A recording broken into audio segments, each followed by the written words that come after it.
저는 여러분과 함께 신앙의 최고 정리라는 제목으로 말씀을 나누고자 합니다. 그 누구든지 한 해가 다 저물어가는 이때가 되면 잘 살아왔든 못 살아왔든 지나온 1년을 뒤돌아보고 자기 마음속에 새로운 삶의 각오를 하게 되는 것입니다. 사업을 하는 사람은 반드시 연말에 1년 사업을 정산해보고 수지결산을 해보는 것입니다. 그리고 재고 정리도 반드시 해야만 하는 것입니다. 이처럼 우리 신앙인들도 한 해를 보내면서 우리 하나님 앞에 양심의 등불을 밝혀놓고 마음을 하나님 앞에 솔직히 열어놓고 1년 동안 나의 신앙생활이 잘 되었는지 못 되었는지를 회개하고 살펴보는 귀한 신앙의 재고 정리가 있어야만 하는 것입니다. 저는 오늘 이 안에 마지막 주일을 보내면서 여러분과 함께 마음문을 활짝 열고 신앙의 재고 정리를 철저히 함께 해보고자 합니다. 첫째로 우리는 1년을 살면서 정말 하나님의 계명을 쫓아서 살았는가, 이 사실을 깊이 생각해 봐야 됩니다. 예수님께서는 요한복음 14장 15절에 너희가 나를 사랑하면 나의 계명을 지키리라고 말한 것입니다. 1년 동안 내가 하나님을 사랑한다고 하면서 실제로 사랑했느냐, 가짜로 사랑했느냐. 내가 하나님을 사랑했으면 하나님의 계명을 반드시 지켰을 것이라는 것입니다.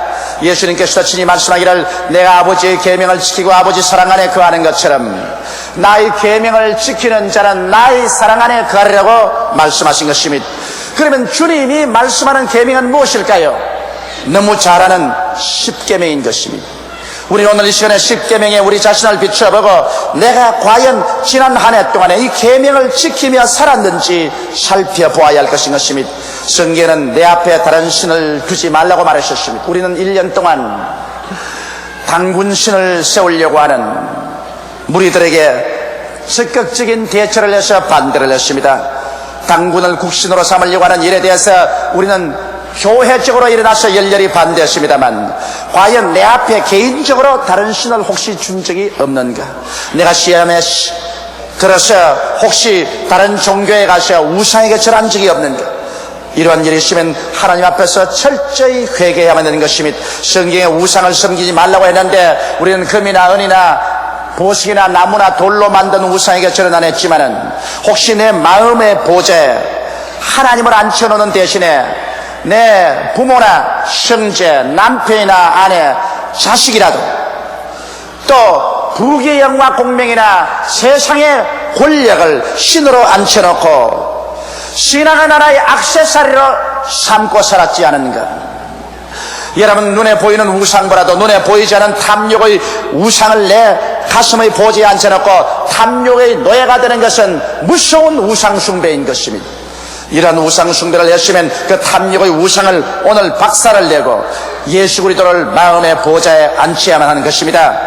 하나님의 이름을 망령되이 부르지 말라고 성경은 말하고 있는데 우리는 쉽게 하나님의 이름을 장난삼아 쓸 때가 많습니다. 혹시 망년에 가셔 혹은 크리스마스 파티에 가셔 장난삼아 하나님의 이름을 망령되이 부르고 희희낙낙한 적이 없습니까? 저도 어느 파티에 참석을 했는데 그곳에서 여러 가지 게임을 하는 중에 하나님의 이름, 예수님의 이름을 넣어서 게임을 하는 것을 보고 얼마나 가슴이 숨뜨럭했는지 모릅니다. 왜냐하면 그러한 것이 바로 하나님의 이름을 망령되이 부르는 것입니다. 하나님은 거룩하고 지극히 영광스러운 하나님이십니다. 하나님의 성호는 지극히 경건되고 거룩하게 사용해야지 하나님의 이름을 망령되이 부르고 죄 없다 여김을 받지 아니할 것입니다. 여러분, 성경은 안식일을 거룩히 지키라고 했는데 우리는 우리 개인적인 사업 때문에 생활 때문에 능히 안식일을 지킬 수 있는데도 불구하고 안식일을 지키지 않고 자기 개인의 일을 추구하지 않았었습니까? 성경은 내 부모를 공경하라고 했는데 나는 부모에게 원망하고 불평하고 오히려 부모를 대적하고 공경하기는커녕 부모를 박대하는 그런 죄를 짓지 않았었습니까? 눈에 보이는 자기 부모를 공경하지 못하는 사람이 눈에 안 보이는 하나님을 어떻게 공경할 수 있단 말인 것입니까? 성경에는 살인하지 말라고 했는데 실제로 칼을 들어 사람을 죽이지 않았지만 마음속에 살인하고 싶을 만큼 미움과 원한을 가진 적은 없습니까? 성경에는 가늠하지 말라고 했는데 실제로 가늠한 죄가 있을 사람은 물론 말할 필요 없이 철저히 이 죄를 회개하고 버려야 되겠지만은 마음속에 혹시 추한 마음을 품고 마음속으로 범죄하지 않으셨습니까? 우리의 신앙을 가장 근원적으로 파멸하는 것은 바로 음행과 더러운 것과 호색인 것입니다. 도둑질하지 말라고 했는데 혹시 우리가 우리의 이웃 것을 도둑질하지 않았나요? 선한 의미에서 빌려오고 난 다음에도 이것을 갚지 아니함으로 말미암아 결국 도적한 것이 되지 않았나요? 만일 그런 일이 있으면 이 해가 지나기 전에 우리는 그것을 다 갖고 청산해야 될 것인 것입니다. 내 이웃을 거짓 증거하지 말라 했는데 우리는 얼마나 많은 기회에 이웃 사람의 잘못 아닌 잘한 것조차도 나쁘게 보고 이것을 악평을 하고 다른 사람에게 잘못된 말로 전달하지 않았나요? 내 이웃을 탐하지 말라고 했는데 우리는 이웃의 집이나 재산을 탐하고 심지어는 이웃에 있는 자녀나 이웃에 있는 부인까지라도 탐한 적이 없나요? 여러분, 우리의 마음속에 우리는 손을 얹고 철저히 계명을 통해서 우리 자신을 살펴보아야 할 것인 것입니다. 계명은 바로 거울입니다. 거울에 비친 내 모습에 죄의 때가 묻었으면 곧장 회개하고 예수님의 십자가 보혈로 씻어서 하나님 앞에 부끄러운 모습을 드러내지 말아야 될 것인 것입니다. 성경은 말씀하기를 죄를 짓지 않은 의인은 없다고 말했었으나 또 성경은 계속해서 말씀하기를 만일 우리가 우리 죄를 자백하면 저는 미쁘시고 이로우사 우리 죄를 사하시며 모든 불의에서 우리를 깨끗게 하실 것이요 만일 우리가 죄 없다 하면 스스로 거짓말하는 자가 될 것이라고 말한 것입니다. 이러므로 오늘 이 시간 무고죄를 보내면서 우리는 십계명의 거울에 우리 자신을 비춰보고 우리의 죄악을 오늘 이 시간에 철저히 회개하는 시간을 가지게 되시기를 주의 이름으로 축원합니다. 둘째로 나는 1년 동안 실천적인 믿음의 생활을 해왔는가? 이 사실을 물어봐야 할 것입니다. 입술로만 주여 주여 하는 신앙, 지적인 신앙만 가지고 있으면서 행동이라고는 없는 신앙을 갖지 않았는가? 성경 야고보서 2장 26절에 영혼이 없는 몸이 죽은 것 같이 행함이 없는 믿음은 죽은 것이라고 말하고 있는 것입니다. 아브라함을 보십시오. 아브라함은 여러 가지 윤리와 도덕적인 면에서 실수를 많이 한 사람이지만은 그는 신앙을 실천한 행위의 인물로서 믿음의 조상이 된 것입니다. 아브라함이 나이 100세가 되어 낳은 아들이 눈에 넣어도 아프지 않게 귀엽고 아름답게 성장하고 있을 때였습니다. 하루는 하나님께서 청천벽력 같은 말씀을 아브라함에게 했습니다. 아브라함아, 내 사랑하는 내 외독자 이삭을 잡아 모리아산에 올라가서 제물로 드려. 이것이야말로 어느 부모든지 도저히 실행할 수 없는 문제인 것입니다. 아브라함은 하나님의 명령을 받자 그런 자기 아내 사라와 이혼하지 않았었습니다. 사라의 믿음이 약하다면 한사 결단으로 아브라함을 부여잡고 그 일을 못하게 하기 때문에 자기 아내하고도 이혼하지 아니하고 아들하고도 이혼하지 아니하고 이삭과 함께 하나님께 제사 지내러 모리아산으로 가져가셨습니다. 하루 길을 걸어가서 여관에서 자면서 그런 잠자는 아들의 얼굴을 들여보았었습니다. 그런 마음이 무너지는 것 같았었습니다. 칼로서 심장을 찌른 것 같았었습니다. 이 귀하고 아름다운 아들을 잡아서 각을 떠서 장작불로서 태워서 들이다니 이럴 수가 있느냐? 폭풍우가 그 영혼 속에 불어왔을 것입니다. 이틀길을 걸어가고 또 여관에 하루를 자고 사흘째 된 날 모리아산 산 밑에 와서 종들을 두고 그는 자기 아들 이삭에게 장작을 집었었습니다. 손에 칼을 들리고 불을 들리고 올라가는데 아들이 말했습니다. 아버지요, 여기에 칼도 있고 불도 있는데 제물로 드릴 어린 양은 어디 있나이까? 아버지가 말했습니다. 얘야, 제물은 하나님이 예비하신다. 그 두 사람은 산에 올라가서 함께 힘을 합쳐서 제단을 다 만들고 난 다음에 아버지는 급기야 아들에게 달라들어 아들을 묶었었습니다. 그러고 난 다음 아들을 제단에 얹어놓고 그는 날카롭게 가른 칼을 빼어 들고 하늘을 높이 들어 아들을 내리치려고 할 찰나에 병력 같은 하나님의 음성이 들려왔습니다. 아브라함아, 아브라함아, 내 아들 이삭에게 손대지 마라. 내가 내 아들, 내 외독자도 아끼지 않고 내게 내놓았으니 내가 내 이름을 가지고 맹세한다. 내게 복주고 복주며 너를 장대케 하고 장대케 하리라. 여기에서 아브라함이 믿음을 실천함으로 말미암아 하나님께서 그 믿음을 보고 축복을 하신 것입니다. 행함이 없는 믿음은 죽은 믿음인데 행함이 없는 믿음을 보고 하나님이 축복하실 수는 없는 것입니다. 여러분, 성경 말씀 가운데 빌립과 안드레의 믿음도 보십시다. 예수께서 광야에 나가셔 수많은 사람에게 말씀을 전가하고 병을 고쳤습니다. 사람들은 거기에 도취되어 있다가 해가 아침에 배가 고팠었습니다. 그들은 배가 고파 흙이 져서 쓰러졌었습니다. 예수님께서는 제 아들을 불러놓으시고 난 다음 그 중에 빌립을 지적해서 빌립아, 이 사람들에게 먹을 것을 주라고 말했었습니다. 빌립은 학자였었습니다. 종교가였었습니다. 실천성 없는 믿음을 가지고 있었습니다. 빌립은 당장 예수께 말씀하기를, 주여, 이 사람들에게 조금씩 먹이려고 하더라도 300데나리나 되는 돈이 필요합니다. 돈도 없고 떡살 공장도 없습니다. 먹일 수가 없다는 것입니다. 다른 제자들은 이것은 나의 책임이 아니다, 다른 사람이 해결하겠지. 그러나 그 중에 안드레만은 실천성 있는 신앙이었습니다. 그는 그 길로 나가서 군중들 가운데 가면서 떡이 있는지 이리저리 살펴보았습니다. 어린아이의 점심 도시락에서 보리떡 5개와 물고기 2마리를 취했었습니다. 그래서 그는 사람이 할 수 있는 일을 실천해서 그것을 가지고 예수께 나왔었습니다. 주여, 이 많은 사람에게 이 떡과 이 고기가 무슨 효과가 있겠습니까만 주께서 기적을 베푸시면 할 수 있나이다. 주님께서 빌립을 제껴놓고 안드레 편에 와서 그것을 받아 실천 있는 신앙 후에 축복하여 남자만 5,000명, 부녀자 기만 명을 배불리 먹이고 나니 12바구니가 남은 것입니다. 안드레는 신앙의 실천이었습니다. 전에도 안드레는 예수 그리스도를 만나서 구원받았었을 때 즉시로 그는 가서 그의 형제 베드로에 가서 우리가 메시아를 만났다, 형제여 너도 가서 예수를 믿고 구원을 받자고 간청을 해서 베드로를 하여금 예수 믿게 한 것도 바로 안드레였습니다. 그러므로 안드레야말로 신앙의 실천인이었던 것입니다. 그러면 오늘 우리들은 어떠합니까? 나는 과연 믿음을 실천했는가? 가슴에서는 감성해 보시기 바랍니다. 여러분은 과연 매일같이 하나님 말씀을 정기적으로 읽고 기도 생활을 했습니까? 그렇지 않으면 주일 교회 왔다가는 성경 말씀에 먼지가 쌓이도록 성경 말씀은 선반에 얹어놓고 기도는 눈곱만 취하고 그러고도 예수 믿는다고 해느냐는 것입니다. 진실로 내가 신앙이라면 성실하게 하나님의 말씀을 읽고 성실하게 하나님 앞에서 기도하는 생활을 해서 하나님이 알고 마귀가 알고 가정 식구들이 다 알 수 있는 그런 신앙생활을 했냐는 것입니다. 또 여러분, 나는 과연 살면서 내 가족들과 내 이웃, 친지, 나와 함께 일하는 일터에서 다른 사람에게 예수 그리스도를 전도했냐는 것입니다.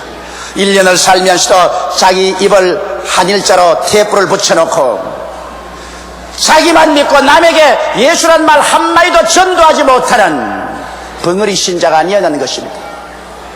성경은 말하기를 사람이 마음에 믿어 이르고 입으로 시인하면 구원에 이른다고 했는데 자기 입으로 한마디도 전도하지 못하고 시인하지 못하므로 자기 구원까지라도 희미한 등불처럼 사라져가고 있지 않느냐는 것입니다. 많은 사람들이 교회에 오는 것이 부끄러워서 성경책을 보따리에 사가지고서 교회에 왔다가 교회에서 예배드리고 난 다음에 다시 보따리에 사서 나간다. 그렇게 예수 믿는 것이 부끄러워서야 어떻게 천당을 가겠습니까? 이러므로 여러분, 우리가 1년을 살아가면서 나는 교회에 왔으면 예수 믿는 사람이 되고 교회 밖에 나가면 한 번도 입을 열어 전도하지 않냐는 실천성 없는 신앙을 가지고 있지 않습니까? 이러한 사람이 하나님 앞에 은총과 축복을 달라고 부르실 때 하나님께서 뭐라고 했습니까? 내가 사람 앞에서 나를 시인하면 나도 하나님의 천사 앞에서 너를 시인하겠느니와 내가 사람 앞에서 나를 부인하면 나도 하나님과 천사 앞에서 너를 부인하겠다고 말씀하지 않겠습니까? 여러분은 진실로 한 해를 살면서 11조를 도둑질하지 않고 살았습니까? 또 11조라고 말한다. 제가 11조라고 말한 이유는 이 세상에 사람이 가장 좋아하는 것이 물질입니다. 사람들은 어지간일은 다 물질에 현혹을 당합니다. 예수님께서도 말씀하기를 내 물질 있는 곳에 내 마음도 있다고 말한 것입니다. 그런데 우리가 하나님 앞에 나와서 하나님께 소속한 11조를 도둑질하고도 내가 예수 믿는다고 할 수 있냐는 것입니다. 성경은 여러분 11조에 관해서 하나님께서 신랄하게 말씀하고 계십니다. 말라기 3장 7절로 9절에 보면 만군의 여호와가 이르노라 너희 열조의 날로부터 너희가 나의 규례를 떠나 지키지 아니하였도다. 그런즉 내게로 돌아오라. 그리하면 나도 너희에게로 돌아가리라 하였더니 너희가 이르기를 우리가 어떻게 하여 돌아가리까 하도다. 사람이 어찌 하나님의 것을 도적질하겠느냐. 그러나 너희는 나의 것을 도적질하고도 말하기를 우리가 어떻게 주의 것을 도적질하였나이까로다. 이는 곧 11조와 흠물이라. 너희 곧 온 나라가 나의 것을 도적질하였으므로 너희가 저주를 받았느니라. 무서운 하나님의 심판이 아닙니까? 너희는 내게로 돌아오라. 돌아오는 조건이 11조와 헌물을 드림으로 내게로 돌아오라. 그러면 나도 너희에게로 돌아가려고 하셨으니 오늘 여러분 우리가 하나님 앞에서 11조와 헌물을 도둑질하고 있어 아무리 기도한들 그 기도가 어떻게 하늘에 상달되겠습니까? 하나님께서 도둑놈의 기도를 들어주시겠습니까? 11조를 드리고 내게로 돌아오라. 그러면 내가 내게로 돌아가기 때문인데 오늘날 우리 한국의 기독교인들이 하나님의 그 위대한 능력을 체험하지 못하는 것은 하나님의 재물을 도적질하고 하나님이 섭섭하게 여기셔서 마음을 돌리고 있는데 처리하고 밤낮 기도한들 무슨 소용이 있는 것입니까?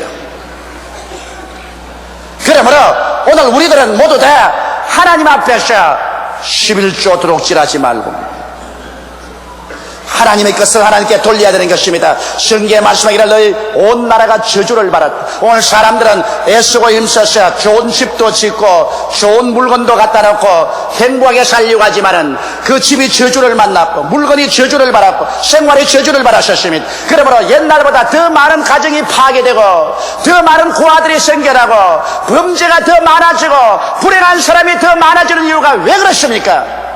눈으로 보기에는 분질하게 만들어 놓지만 하나님의 저주가 같이 따르고 있기 때문에 축복과 행복은 사라져버리고 말한 것입니다. 성경은 말하기를 의인의 적은 재산이 악인의 많은 물질보다 성하다고 말했겠습니다. 적게 가지고 있더라도 여호와의 축복을 받아서 살면 그곳에 적과 꿀이 흐르게 되는 것입니다. 이러므로 우리의 생활에 저주를 제하기 위해서 여러분은 실천적인 신앙으로 하나님께 11조를 드리고 살았습니까?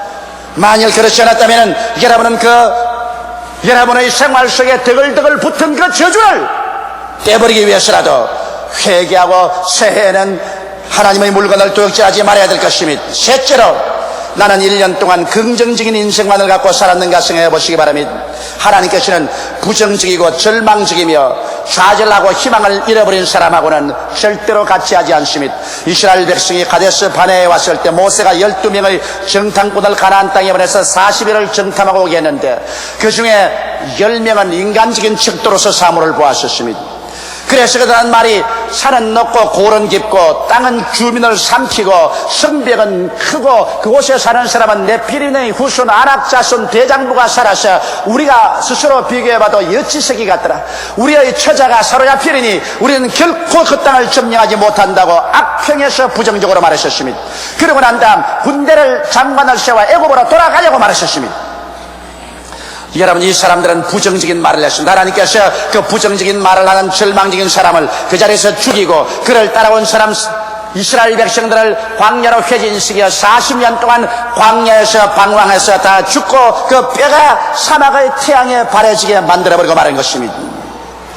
그러나 그 중에 두 사람 여호수아와 갈렙은 하나님의 약속의 눈으로서 보았었습니다. 그들은 나는 말이 그 땅은 과연 젖과 꿀이 흐르더라. 우리 그 땅에 들어가서 점령하자고 했습니다. 긍정적인 태도를 가진 이 갈렙 여호수아는 40년 광야의 방황에서 살아나서 그 후손들과 함께 젖과 꿀이 흐르는 가나안 땅으로 들어갈 수가 있은 것입니다.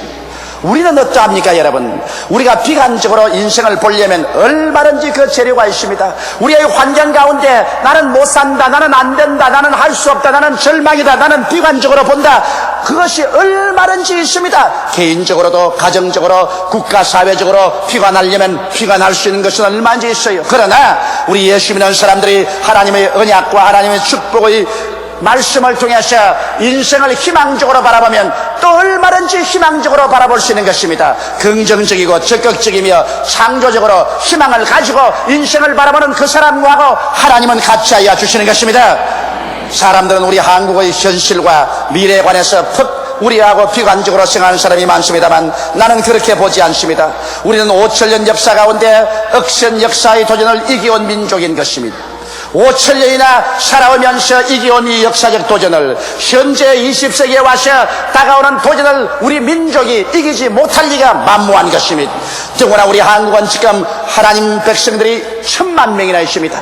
성경에 말씀하기를 너희 두세 사람이 내 이름으로 모인 곳에는 나도 너와 같이 있겠다고 했는데 1천만의 성도가 주야로 하나님을 부르짖는데 이 땅에 하나님이 같이 안 계실 리가 만무한 것입니다. 그리고 또 나는 확실한 말은 말세 하나님께서 이 민족을 선택하여 제사장의 국가를 삼아서 아시아의 황금 시절에 온 아시아 전역에 세계 만방에 복음을 전가할 제사장의 국가로 계획하고 있다는 것을 알고 있습니다. 만일 하나님이 우리와 같이 하시면 누가 우리를 대적하리요? 그 아들을 아끼지 않고 우리에게 주시니까 그 아들과 함께 무엇을 선물로 주지 않겠습니까? 그러므로 나는 신학적인 면에서 우리 조국과 민족을 바라볼 때 우리 조국과 민족에는 창창한 미래와 소망이 있습니다. 비록 소련과 중공과 극악한 이북의 괴뢰 집단을 머리에 이고 있고 정치적으로 여러 가지 어려운 시련도 많고 경제적으로 국제 경쟁에서 시련이 많지만은 우리는 하나님이 같이 계심으로 이 모든 것을 능히 이기고 영혼이 잘됨같이 범사에 잘되며 강건하고 생명을 얻되 넘치게 얻으며 살아갈 수 있다고 저는 희망적인 태도를 가지고 있습니다. 우리가 소망을 저버리지 아니하면 소망의 하나님께서 우리와 같이 하여 주셔서 우리의 내일을 찬란하게 이끌어 주시는 것입니다. 넷째로 살펴보고 싶은 것은 우리는 진실로 사랑을 실천하고 살아왔느냐는 것입니다. 진실로 하나님을 사랑해서 그 나라와 그 의를 먼저 구하며 하나님께서 내 마음의 보좌를 확실히 점령하고 있었는가? 정말 나는 나라를 사랑했는가? 여러분, 나라 없는 민족의 슬픔을 보십시오. 유대인들은 2000년 동안 나라 없이 방황하면서 가는 곳마다 핍박을 당하고 멸시와 천대를 당하고 2차 대전 때는 히틀러에 의해서 600만 명이 학살을 당해도 말 한마디 할 수 없는 것은 나라가 없는 민족이기 때문인 것입니다. 월남을 보십시오. 그렇게 나라가 있을 때 나라가 부패하고 날이 지고 날이 새도록 계속 학생들의 데모, 종교인들의 데모로 나라가 뒤엎여서 파멸하고 말하셨습니다. 나라를 잃어버린 월남 난민들이 배를 타고 남진아에 떠 있어도 누구도 구출하려고 하지 않습니다. 어느 곳에 가나 천대와 멸시를 당합니다. 우리는 비록 붉은 이리떼에게 북반구를 강점당했지만은 그러나 우리가 발붙일 나라가 있는 것을 감사하게 생각하고 이 나라는 남의 나라가 아니라 내 나라이기 때문에 내가 공중도덕 하나라도 지키고 공공기물 하나라도 아끼고 사랑해서 내 나라 내 민족을 사랑해야 되는 것입니다. 그래야 우리가 이 땅에서 잘 살고 우리 후손이 잘 살 수 있어요. 내 나라를 위해서 내가 세금을 바칠 것은 세금을 바치고 공세를 바칠 것은 바치고 군대의 임무도 다하고 나라를 위해서 일하는 사람들이 되어야 될 것입니다. 또한 물어보고 싶은 것은 진실로 우리는 이웃을 사랑하고 살았냐는 것입니다. 이웃을 사랑한다는 것은 함께 잘 살도록 노력하는 것입니다. 나만 잘 살 것이 아니라 우리 다 함께 잘 살도록 노력하자는 것입니다. 그런데 요새 우리 한국 땅에 보면 비위생적으로 만드는 간장, 농약을 쓴 콩나물 같은 부정식품을 만들어 가지고서 사람들은 죽든 말든 자기만 돈을 벌면 된다는 악덕 상인들이 있습니다. 저는 사형제도를 동의하지 않은 사람 중에 한 사람이지만 나는 부정식품을 만드는 사람은 사형에 처해야 된다고 생각합니다. 썩은 간장을 만들고 농약을 넣어서 콩나물을 만들어서 이를 먹은 사람들이 암이 걸리고 생명이 단축되는데도 남을 희생해서 돈 벌겠다는 악덕스러운 상인들, 부정식품업자는 반드시 근절되고 이런 사람들은 사형에 처해야 된다고 나는 생각을 합니다. 우리는 함께 잘 살아야 돼요. 남을 희생하고 그 희생의 피해의 대가로서 자기만 잘 살겠다는 무리를 우리의 집단에서 없애야 되는 것입니다. 이러므로 내 이웃을 내 몸같이 사랑하라고 말씀한 그 계명을 우리는 지키고 살아야 될 것인 것입니다. 또 나아가서 우리는 자연 및 생태계를 사랑해야 하는가 물어봐야 되는 것입니다. 사람은 혼자 살지 못해요. 사람은 나무하고 풀하고 같이 살아야 되고 벌레하고 꿩이나 토끼나 노루하고 같이 살아야 돼요. 여러분, 자연이 왕성할 때 사람도 잘 살게 돼요. 사람이 잘못 살게 되면 자연도 패하고 말아요. 나는 나무를 쉽게 베어서 내팽개치는 사람 보고 분노를 느낍니다. 나무 한 그루 키우려면 적어도 10년 이상, 20년, 30년이 걸립니다. 이렇게 오래 걸릴 나무를 그냥 단숨에 도끼로 찍어서 화목을 만들어버린 이런 나쁜 사람이어야 되는 것입니다. 여러분, 참으로 나라가 흥하려면 자연을 사랑해야 되고 생태계를 사랑해야 돼요. 한강물이 악덕 기업주들 때문에 죽어가는 것을 잘 알지요. 공장 폐수가 흘러들어와서 물고기가 다 죽어버리고, 그리고 오리떼가 다 날아가 버리고 철새가 없는 죽은 한강이 되었을 때, 여러분, 서울은 얼마나 삭막하고 서울 자체가 죽은 도시가 되어가고 있지 않았습니까? 한강 재개발로 말미암아 이제 이와 같은 물들을 정수를 하고 하수도를 처리하고, 그렇게 해서 물고기가 다시 살아나고 철새가 돌아오고 한강물이 살아나면 서울이 다시 살아나는 것입니다. 사람은 여러분 혼자 못 삽니다. 사람은 나무와 풀과 같이 살아야 되고, 사람은 새들과 벌레들과 같이 살아야 돼요. 이것이 자연 속에 우리가 참 행복을 누리는 것입니다. 이러기 때문에 우리들은 자연을 사랑하고 생태계를 정말 사랑해야 됩니다. 서울 시내에 토끼가 뛰어놀아야 되는 것입니다. 서울 시내 길거리에 노루가 가도 안심하고 걸어갈 수 있어야 됩니다. 지금은 토끼나 노루가 가면 어디에서 모가지가 틀릴지 모릅니다. 자연과 생태계가 함께 살 때 비로소 행복한 삶을 살 수가 있어요. 나는 우리 한국에서 개발한다고 하면 브루다지를 가지고 와서 언덕도 물어버리고 나무들도 무너뜨리는데 가슴이 메입니다. 선진국에 가서 여러분 도시 개발하는 거 보면 나무가 있으면 나무를 피해서 집을 짓습니다. 아름다운 언덕이 있으면 언덕을 피해서 집을 지어요. 나무 한 그루, 풀 한 폭이 하나님이 만든 것인데 이걸 사랑하지 않고서 우리가 어떻게 이 땅에서 행복하게 살아갈 수가 있는 것입니까? 이러므로 우리는 자연과 생태계를 사랑하지 못한 죄도 회개하고 새해에는 나무 한 폭이, 풀 한 폭이, 그리고 무해한 동물까지라도 사랑하면서 함께 사는 우리들이 되어야 될 것입니다. 예수님은 회개하라 천국이 가까웠느라고 외치셨습니다. 회개란 자기 잘못을 뉘우쳐버리고 마음을 고쳐먹는 것입니다. 회개하지 않고서 여러분 새로운 삶과 축복이 이루어질 수 없고 천국이 이루어지지 않습니다. 자기 한 사람이 회개하고 하나님 앞에 돌아오면 천국이 그 마음속에 이루어질 것이요, 가정이 회개하고 돌아오면 그 가정에 천국이 이루어질 것이요, 한 사회와 나라가 집단적으로 회개하고 하나님께로 나오면 하나님께서 그 나라에 천국을 허락하여 주실 것입니다. 사주팔자가 좋아서 잘 살게 될 것이다, 무슨 운기를 만나서 잘 살게 될 것이다, 그런 웃기는 소리를 하지 마십시오. 사람이 무엇으로 심든지 그대로 그들이라고 말씀한 것입니다. 회개하고 하나님께 돌아오면 하나님의 축복을 받게 되어서 축복이 올 때 운기도 필요가 하고 사주팔자도 펴지는 것이지, 회개하지 않은데 자연적으로 운수 대통이라 그런 어리석은 미신을 우리는 믿어서는 안 될 것입니다. 그러므로 우리는 이 한 해를 보내면서 이 하나님 말씀을 거울 삼아 우리 마음속에 크게 회개하고 변화를 받고 돌이켜서 새해에는 하나님이 축복을 줄 수 있는 우리 모두 다 그릇이 되기를 예수님 이름으로 축원합니다. 다 같이 고개시켜 기도드리겠습니다. 사랑이 많으시고 거룩하신 우리 아버지 하나님, 우리는 하나님의 계명을 어기고도 뻔뻔스럽게 살았었습니다.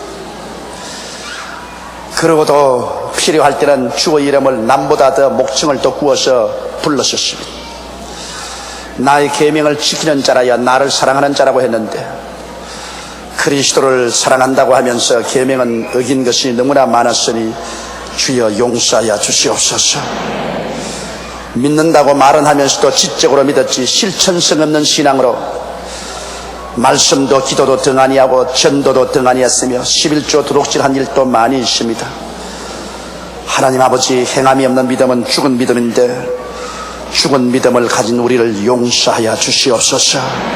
언제나 부정적인 생각을 하고 부정적인 말을 하고 나는 못한다, 안 된다, 할 수 없다고 해서 하나님의 심정을 괴롭힌 죄를 용서하여 주시옵시고, 하나님도 나라도 이웃도 자연도 착실하게 사랑하지 못하고 살아온 우리들을 주여 용서하여 주시옵소서.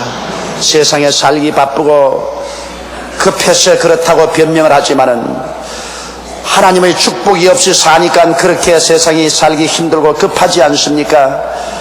그 나라와 그 일을 먼저 구하라 그리하면 이 모든 것을 내게 도하시라고 해주신 하나님이 계시는데, 아버지, 새해에는 진짜로 믿는 사람들 되게 도와주시옵소서.